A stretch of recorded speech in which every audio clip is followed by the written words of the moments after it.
अब जो latest treatment आया है, just very new in last 3-4 months, which I had gone to Germany and now it is available in India. Cipla की company ने निकाला है, which is Ciplostem, which is stem cell, which I want to talk about. Stem cell और ये autologous नहीं है, allogenic. Allogenic means ये इन्होंने डोनर्स लिए होते हैं कंपनी ने, और उसके बाद उनके पास एक डोनर बैंक है, जैसे ब्लड बैंक होता है, उसमें से 3 डोनर्स को सिलेक्ट करके they have made this high growth factors stem cell. Stem cell आपको पता है, these are nothing but mesenchymal cells. Mesenchymal cells क्या होते हैं कि जहां भी आप इंजेक्ट करोगे कार्टिलेज में, बोन में, वो उस एरिया का पोटेंशियल ले लेंगे।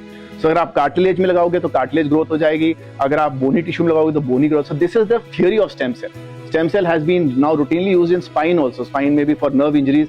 वर्ल्ड वाइड स्टडीज हो रही है कि स्टेम सेल लगाने से नर्व की रीग्रोथ। तो अभी भी आपको पता है स्पाइन के बाद कोई 100% कोई आंसर नहीं है। अगर स्पाइन में नर्व डैमेज हो गई तो स्टेम सेल पे बहुत काम आ रहा है, but it is allogenic. It is basically works on a paracrine mechanism कि आपके लोकल वहां पे टिश्यूज को रीजनरेट करता है। But patient has to have a low BMI less than 30.